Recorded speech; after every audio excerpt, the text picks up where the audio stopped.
दुरूद पाक की बरकत। एक छोटे से गांव में अहमद नाम का एक आदमी रहता था। अहमद की जिंदगी बहुत मुश्किलों से भरी हुई थी। रोजगार के मसाइल, घर के अखराजात, रिश्तेदारियों के झगड़े और गुर्बत ने इसके दिल को बहुत भारी कर दिया था। कभी कभी तो वो सोचता कि ये जिंदगी क्यों इतनी मुश्किल है। अहमद के दिल में एक गहरा दुख था। वो दिन रात परेशानी में मुब्तला रहता। गांव के लोग भी कहते, अहमद तुम बहुत मेहनत करते हो मगर किस्मत साथ नहीं देती। अहमद हर रात अपने घर के छोटे से कमरे में बैठकर आंखों में आंसू लिए सोचता कि आखिर कब ये मुश्किलें खत्म होंगी।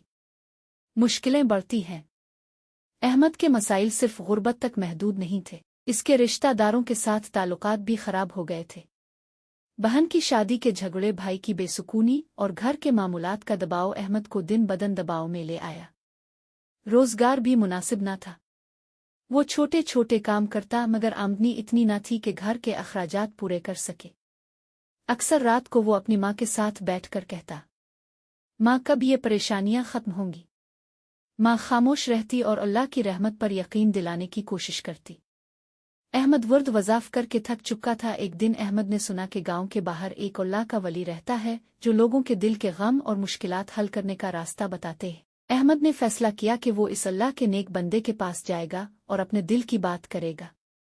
अल्लाह के नेक बंदे ने अहमद की हालत देखी और प्यार से कहा, बेटा तुमने अल्लाह पर ईमान रखा है, तुम्हारी मेहनत सच्ची है। मैं तुम्हें इस्तिखारा करने का मशवरा दूंगा। इस्तिखारा करो और मैं भी इस्तिखारा के बाद मैं तुम्हारी रहनुमाई करूंगा। अहमद ने इस्तिखारा किया। दिन भर दिल बेचैन रहा मगर वो सब्र करता रहा। रात को अहमद ने देखा कि वली अल्लाह इसे दोरत पाक प्रेनी की वसाइत कर रहे हैं। अल्लाह के वली ने अहमद से कहा, बेटा तुम्हें हर परेशानी से निजात मिलेगी, लेकिन शर्त यह है कि तुम रोजाना दुरूद पाक का वर्द करो। दुरूद पाक पढ़ने से अल्लाह तुम्हारे दिल के दुख कम करेगा और तुम्हारे मसाइल आसान हो जाएंगे। अहमद ने इस अल्लाह के बंदे की बात को दिल से माना और दुरूद पाक कसरत से पढ़ना शुरू किया। रोजाना दुरूद पढ़ने के बाद अहमद ने महसूस किया कि इसका दिल सुकून पाने लगा। परेशानियों के बावजूद उम्मीद पैदा होने लगी। वो जल्द ही अपने घर के छोटे मसाइल को भी हौसले से हल करने लगा। चंद महीनों में अहमद की जिंदगी बदल गई। गुर्बत का खात्मा। अहमद को अचानक अच्छी नौकरी मिल गई जिससे घर के अखराजात आराम से पूरे होने लगे। रिश्तेदारों के ताल्लुकात बेहतर हुए। भाई बहन और रिश्तेदार अहमद की मदद करने लगे और घर में खुशी छा गई। घर में सुकून। वो दिन रात दुआ करता रहा और दिल की गहराइयों से दुरूद पाक का वर्द करता रहा। रूहानी सुकून। अहमद ने महसूस किया कि दिल की परेशानी अल्लाह की रहमत से कम हो गई और हर मुश्किल आसान लगने लगी। अहमद ने जिंदगी भर ये सबक सीखा कि सच्ची मेहनत, सब्र और दुरूद पाक का वर्द किसी भी इंसान के लिए मुश्किलात आसान कर सकता है।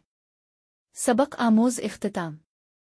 अहमद आज भी रोजाना दुरूद पाक पढ़ता है और अपने तजुर्बे से लोगों को नसीहत करता है, जब दिल के दुख, गुर्बत, रिश्ता और रोजगार के मसाइल एक साथ हों तो दुरूद पाक का वर्द करो। अल्लाह की रहमत से सब आसान हो जाएगा। और वाकई अहमद की जिंदगी में न सिर्फ सुकून आया बल्कि इसके घर में खुशी, मोहब्बत और कामयाबी भी छा गई। दुरूद पाक की कसरत करो, ये दिल को सुकून देता है और गुनाहों को मिटाता है। अल्लाह हम सब का हामी व नासिर हो।